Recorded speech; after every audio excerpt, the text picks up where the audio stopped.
Hi friends, आज के इस वीडियो में मैं आपको व्हाट इज ऑपरेटिंग सिस्टम से लेके ऑपरेटिंग सिस्टम का कैरेक्टरिस्टिक्स, टाइप्स, एडवांटेजेस, डिसएडवांटेजेस और ऑपरेटिंग सिस्टम नहीं था तो हम कंप्यूटर सिस्टम से कैसे इंटरेक्ट करते थे, इन सभी चीज़ों को इसी एक ऑपरेटिंग सिस्टम वाले वीडियो में बताऊंगा। तो सबसे पहले ऑपरेटिंग सिस्टम क्या होता है, मैं डेफिनेशन से स्टार्ट कर रहा हूँ। Operating system is a collection of set of programs. Operating system जो है सेट ऑफ प्रोग्राम्स का कलेक्शन है। तो यहाँ पे जो सेट ऑफ प्रोग्राम्स आपको दिख रहा है इसे आप सॉफ्टवेयर भी कह सकते हैं। तो यहाँ पे मैं कह सकता हूँ कि operating system is a collection of software which manages all the resources of the computer system, जो कि हमारे कंप्यूटर सिस्टम के सारे रिसोर्सेज को मैनेज करता है। कौन मैनेज करता है? ये ऑपरेटिंग सिस्टम मैनेज करता है। तो यहाँ पे हम अपने कंप्यूटर सिस्टम में जितना भी काम करते हैं, जो भी कंप्यूटर के रिसोर्सेज होते हैं, उन सभी को यही मैनेज करता है। कंसिडर करिए आपने एक ही साथ अपने कंप्यूटर सिस्टम में 3 टास्क को परफॉर्म करा, तो उन तीनों टास्क में से किसको सबसे पहले परफॉर्म करना है, किसको कितनी मेमोरी देनी है, इन सभी को कौन डिसाइड करता है? ऑपरेटिंग सिस्टम डिसाइड करता है। इसीलिए तो यहाँ पे लिखा है मैनेजेस ऑल द रिसोर्सेज। नीचे लाइन में देखिए, it is an intermediator between the user and hardware. हमारा जो ऑपरेटिंग सिस्टम होता है वो यूज़र और हार्डवेयर के बीच में इंटरमीडिएटर का काम करता है। तो यहाँ पे इंटरमीडिएटर का क्या मतलब है, मैं आपको यहाँ पे फिगर के थ्रू समझा रहा हूँ। तो कंसीडर करो यहाँ पे हमारे पास एक यूज़र है, ठीक है, ये हो गया अपना यूज़र और ये हो गया अपना कंप्यूटर सिस्टम, जिसे आप कोर हार्डवेयर भी कह सकते हैं। अब इस यूज़र को इस कंप्यूटर सिस्टम से इंटरेक्ट करना है तो ये कैसे करेगा? क्योंकि इसको तो हाई लेवल लैंग्वेज आता है और ये कंप्यूटर सिस्टम को मशीन लेवल लैंग्वेज आता है, यानी लो लेवल लैंग्वेज। तो ये इससे इंटरेक्ट नहीं कर सकता। तो जब ऑपरेटिंग सिस्टम नहीं था तो इस यूज़र को क्या करना पड़ता था? इंटरेक्ट करने के लिए लंबे लंबे कमांड्स याद करने पड़ते थे, जो कि लो लेवल में होते थे, यानी मशीन लेवल लैंग्वेज में होते थे, इसको समझने के लिए, जो इसको समझ में आता था। तो उन कमांड्स को इस यूज़र के लिए याद करना काफ़ी मुश्किल होता था। तो इससे इंटरेक्ट वो काफ़ी कम कर पाता था और ना के बराबर होता था इंटरेक्शन।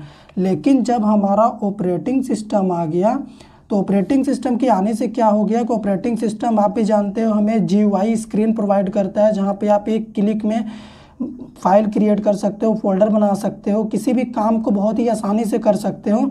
तो ये ऑपरेटिंग सिस्टम का एडवांटेज है। तो इंटरमीडिएटर का काम ये कैसे कर रहा कि अभी आपको जो भी काम करना होता है कोई भी कंप्यूटर सिस्टम में जाके उससे यूज़ कर सकता है, इंटरेक्ट कर सकता है इस ऑपरेटिंग सिस्टम की वजह से। बस इसका इतना ही काम है कि ये यूज़र को हेल्प करता है कंप्यूटर सिस्टम में काम करने के लिए।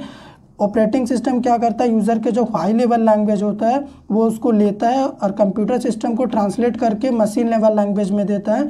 और ये जो भी मशीन लेवल लैंग्वेज में रिजल्ट देता है ये क्या करता है, यूज़र को फिर से ट्रांसलेट करके हाई लेवल में देता है।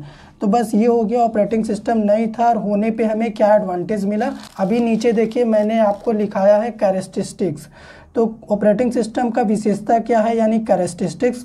तो पहला होता है शेड्यूलिंग।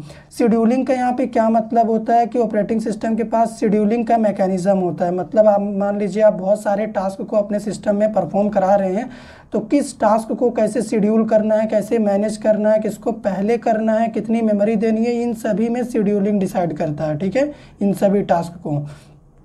सेकेंड है characteristics memory management. Memory management operating system ही डिसाइड करता है मेमोरी को कैसे मैनेज करना है। थर्ड देखिए सिक्योरिटी।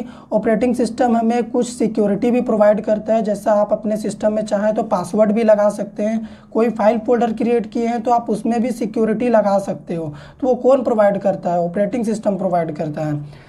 फोर्थ में हमने लिखा है इंटरेक्ट विथ डिफरेंट सॉफ्टवेयर। हमारा जो ऑपरेटिंग सिस्टम है वो अलग अलग सॉफ्टवेयर के साथ इंटरेक्ट हो जाता है। मान लीजिए आपको कुछ काम करना है, आप कोई सॉफ्टवेयर इंस्टॉल करना चाहते हैं, तो आप हमारे ऑपरेटिंग सिस्टम का यूज़ करके उस सॉफ्टवेयर को अपने सिस्टम में इंस्टॉल करके यूज़ कर सकते हैं। तो ऑपरेटिंग सिस्टम बहुत जल्दी इंटरेक्ट कर लेता है उस सॉफ्टवेयर के साथ जिसे आपने इंस्टॉल करा।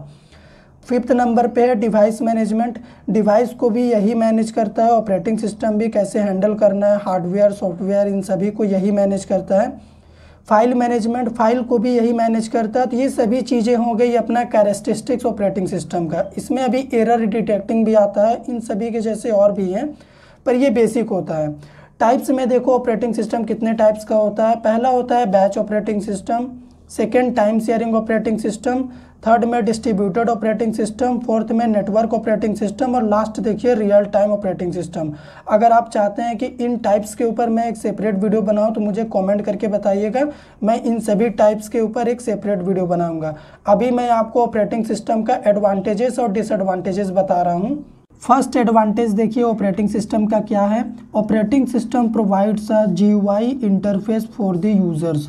ऑपरेटिंग सिस्टम जो होता है यूज़र्स के लिए यानी हमारे लिए GUI इंटरफेस प्रोवाइड करता है, यानी graphical user interface in the form of menu, icons and buttons. आप देखते होंगे एकदम नीचे कॉर्नर साइड में आपको एक मेन्यू बार मिलता होगा, उसमें जब आप क्लिक करेंगे तो कंप्यूटर सिस्टम के सारे फीचर्स को आप वहां से एक्सेस कर सकते हो, यूज़ कर सकते हो, समझ सकते हो। आइकन्स होते हैं आपके GUI स्क्रीन में, अगर आप उनमें क्लिक करेंगे तो वो वर्क करेंगे। एंड बटन्स होते हैं, ये हमारा GUI का पार्ट होता है। तो मेन एडवांटेज होता है ऑपरेटिंग सिस्टम का यही कि ये हमें GUI इंटरफेस प्रोवाइड करता है ताकि हम आसानी से काम कर सके कंप्यूटर सिस्टम में।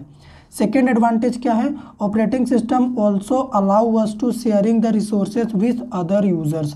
अगर आप किसी दूसरे यूज़र्स के साथ अपने रिसोर्सेज को शेयर करना चाहते हैं, डेटा को शेयर करना चाहते हैं तो आप कर सकते हैं। इवन आप डिफरेंट ऑपरेटिंग सिस्टम में भी कर सकते हैं। मान लीजिए आपके कंप्यूटर सिस्टम में कोई डेटा है तो आप अपने एंड्रॉयड मोबाइल में भी ले सकते हैं। थर्ड पॉइंट देखिए क्या है, it helps user to understand the functions of a computer.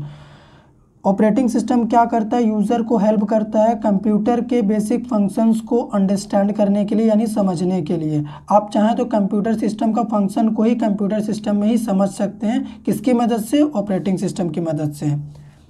Fourth point में हमारा देखिए हमने क्या लिखा है, it is very easy to use. Operating system को यूज़ करना बहुत ही इजी है। क्यों ईजी है, क्योंकि हमारा फर्स्ट पॉइंट में ही हमने बताया ऑपरेटिंग सिस्टम हमें GUI इंटरफेस प्रोवाइड करता है, यानी ग्राफिकल यूज़र इंटरफेस, उसमें काम करना बहुत आसान होता है। लास्ट पॉइंट एडवांटेज का देखिए, it can be easily updated. Operating system को अपडेट करना काफ़ी ज़्यादा आसान होता है। आजकल तो ये अपने आप भी अपडेट होने लगते हैं। आपको अगर अपने आप नहीं करवाना होता तो आपको फोर्सली जाके वहाँ पे डिसेबल करना होता है अपडेट के फीचर को। डिसएडवांटेज क्या है ऑपरेटिंग सिस्टम का, if the operating system is corrupted then it will affect entire system.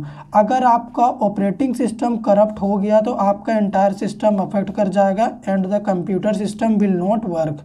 आपका कंप्यूटर काम नहीं करेगा, ये मेन डिसएडवांटेज है इसका। सेकंड क्या है, only some task run at a time.